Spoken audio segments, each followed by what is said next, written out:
Welcome everyone to the Horrible YouTube channel. I am Michael with you. I hope you are all well and will enjoy today's scary incident. So let's get started.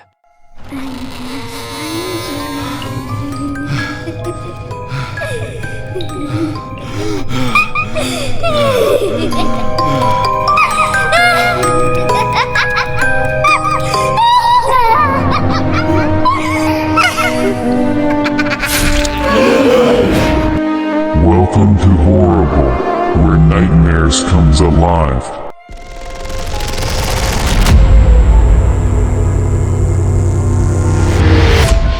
So today we have David with us and he's going to share an amazing horror story. We hope you all will enjoy it. Hello, Michael. I hope you're doing well. I'll get straight to the story. The incident that happened to me took place where I'm currently working, at our training ground. Let me first describe the place a little for the audience to understand. So, in Lombard, we have a training academy.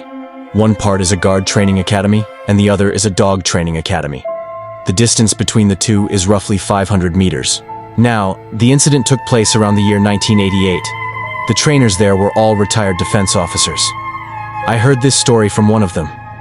As he told me, back in 1988, that area wasn't as developed as it is now. There weren't as many houses or buildings. It was mostly surrounded by water. From our parade ground in front of us all the way to the dog training academy, there was a large body of water, like a lake. At night, people used to go fishing. There were two local men, one named Jacob and the other named Isaac. They were brothers who had gone fishing one night, around 12:30 a.m. While they were fishing, they noticed, about 20 to 25 feet away, a small dinghy floating on the water. Two people were fishing in it, sitting back to back, murmuring as they spoke to each other. Jacob was holding a battery-powered torchlight, and Isaac had a fishing spear. They called out, "Brother, who are you?" But the people in the boat didn't respond. They kept talking among themselves. The two brothers called louder, trying to get their attention from just 20 feet away. But still, no response. Eventually, the two in the boat turned to look at Jacob and Isaac, and the shocking part was that they looked exactly like Jacob and Isaac themselves. This terrified the brothers, and they ran. Jacob, who had the torchlight, managed to run ahead, while Isaac fell behind. Jacob made it home, but he was so frightened he could barely speak. Later, he called the local villagers, who came and were told the story.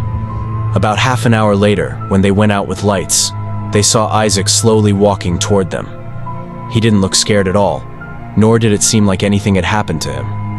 He was brought home and went to sleep that night. Just before the morning sunrise, Jacob suddenly heard screaming from Isaac's room, from his wife. He ran to the door, which was locked. He broke it down and found Isaac's wife lying on the floor with a bite mark on her neck. Blood and fluid were oozing out in circles. At the time, the city wasn't very developed, so she was taken to a local hospital. The next night, Jacob noticed that Isaac was missing from the room and that someone was calling him from outside. It was Isaac's voice. The next morning, someone walking near the lake found Isaac's dead body, half submerged in the water, half on the shore, as if he had collapsed sitting. When they lifted the body, they saw that the bone in his neck had been completely broken. His head was hanging only by flesh and skin. He was buried, and his wife remained hospitalized. That night, someone again came calling outside Jacob's home in Isaac's voice saying, "Brother Jacob, come outside. I need to talk to you urgently." Jacob was terrified. How could someone who was buried that day be calling him? Jacob had a large dagger at home, like many village homes do, and he took it outside with his wife and teenage son. He shouted, "Who's there? Come in front of me if you're brave." But there was nothing. They went back to bed, but the next night, he heard someone crying in one corner of his room. It was his sister-in-law's voice.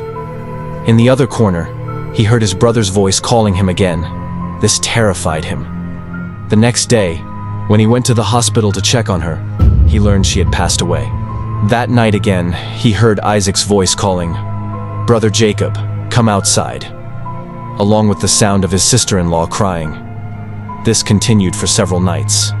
Finally, Jacob, overwhelmed, went to a local priest and told him everything. The priest told him, "When you went fishing, you must have interrupted them doing something special. That's why you're being haunted. Your elder brother has been killed, and now you're the next target." The priest then gave amulets to Jacob, his wife, and his son. For some time, everything went fine. Only occasional sounds like pebbles hitting the roof would happen. But one evening, after dusk, Jacob's son returned from the market. When he entered the room, he suddenly screamed. His eyes bulged out as if someone was choking him. Given Isaac's and his wife's strange deaths, police already suspected Jacob's family. Now, when his son collapsed with blood coming from his nose and mouth, he only managed to say, "Father, someone's choking me. Save me." Jacob rushed to hold his son, but before anyone could understand what was happening, his son collapsed on the floor and died. Jacob noticed that his son's neck looked just like Isaac's, broken the same way, with the head hanging unnaturally. No one had touched him.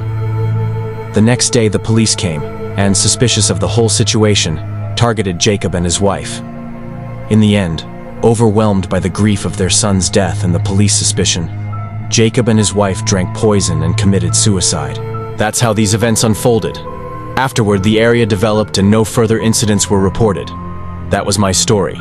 That was truly a terrifying experience, something no one should ever have to go through. Thank you so much, David, for sharing your story with us. I'm sure our audience will find it both chilling and unforgettable. You're welcome, Michael. I'm glad I could share it with you all. If you find that story interesting but forget to press the subscribe button, beware. The horrible might come in your nightmares and knock your doors for reminding you to subscribe.